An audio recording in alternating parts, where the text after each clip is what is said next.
Hello everyone, thoughts of মিথিলের নতুন একটা ব্লগে তোমাদের সবাইকে স্বাগত জানাই। 2024 সালের 29শে মে গিয়েছিলাম গড়িয়ার ভবতারিণী মন্দিরে। 2022 সালের 1 জুলাই অর্থাৎ সোজা রথের বিশেষ তিথিতে এই মন্দিরের উদ্বোধন হয়েছে। দেখতে গেলে মাত্র 2 বছর মতো বয়স এই মন্দিরের। প্রতিদিন সকাল 7টা থেকে দুপুর 12টা পর্যন্ত এবং বিকেল 5টা থেকে রাত 9টা পর্যন্ত এই মন্দির খোলা থাকে। সকালবেলা মাকে প্রাত্যহিক ভোগ নিবেদন করে দুপুর 12টার পর ভক্তদের প্রসাদ বিতরণ করা হয়।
প্রতিদিন সন্ধ্যা 6:30 থেকে সন্ধ্যারতি শুরু হয় এবং প্রায় 45 মিনিট মতো এই সন্ধ্যারতি চলে। তারপর ভোগ আরতি হয়, সবশেষে প্রসাদ বিতরণ। এই সন্ধ্যায় শুকনো প্রসাদের ভোগ নিবেদন করা হয়, লুচি, সুজি, 5 রকম ভাজা, মিষ্টি, ফল এইসব। ভবতারিণী মায়ের বিগ্রহের মুখখানা ভারী মিষ্টি, একেবারে মায়া ভরা। দেখেই মনে হবে যেন ছোট্ট বাচ্চা মেয়ের রূপে মা এখানে বিরাজ করছেন। কবি নজরুল মেট্রো স্টেশন থেকে বেরিয়ে গড়িয়া নবদুর্গা অর্থাৎ মিতালি সঙ্গের যে পুজোটা হয় সেটা হয়ে থাকে বরদা প্রসাদ স্কুলের মাঠে। সেই বরদা প্রসাদ স্কুলের একদম বিপরীতেই রয়েছে এই নবনির্মিত এই ভবতারিণী মন্দির। এই মন্দিরটি দোতলা বিশিষ্ট। সিঁড়ি দিয়ে উপরে উঠে দর্শন মিলবে ভবতারিণী মায়ের। মায়ের এক পাশে রয়েছে শ্রী শ্রী ঠাকুর রামকৃষ্ণ পরমহংসদেব এবং অন্য পাশে রয়েছেন শ্রী শ্রী মা শারদা। এছাড়াও গোপাল, জগন্নাথ, বলরাম, সুভদ্রার বিগ্রহও রয়েছে। যেখানে মা ভবতারিণী আছেন সেখানে বাবা মহেশ্বর তো থাকবেনই। নিচে অবস্থিত দুটো মন্দিরের একটায় রয়েছেন ভোলা মহেশ্বর, তিনি মাকে সর্বদা পাহারা দিচ্ছেন। আরেকটি ছোট মন্দিরে রয়েছেন ভগবান শ্রী বিষ্ণু। এই ছোট দুই মন্দিরের মাঝে রয়েছে তুলসী মঞ্চ।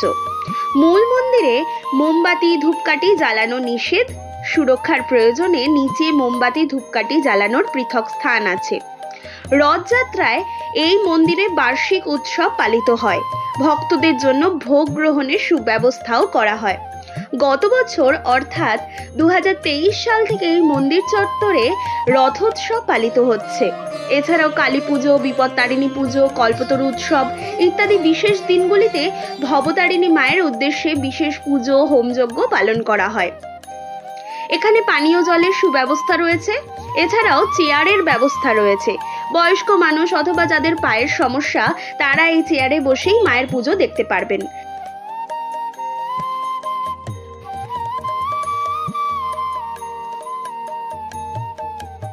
এই দিক দিয়েও মায়ের মন্দিরে ওঠা যায়, সেই জন্য সিঁড়ি করা আছে। আর এই হচ্ছে বিষ্ণু মন্দির এবং ভোলা মহেশ্বরের মন্দির, মাঝখানে রয়েছে তুলসী মঞ্চ।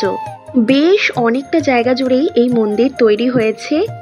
সময় করে একদিন অবশ্যই যান এবং মায়ের মন্দিরের সন্ধ্যা আরতি একদম মিস করবেন না। অপূর্ব এক দৃশ্যের সাক্ষী থাকবেন এবং অনাবিল আনন্দ পাবেন। প্রসাদ সংগ্রহের পর মায়ের নাট মন্দিরে দাঁড়িয়ে প্রসাদ খাওয়া যায় না, নিচে নেমে প্রসাদ খেয়ে নিতে হয় এবং মন্দিরের পেছনে হাত ধোবার ব্যবস্থা রয়েছে। এছাড়াও শৌচালয়ের ব্যবস্থাও রয়েছে।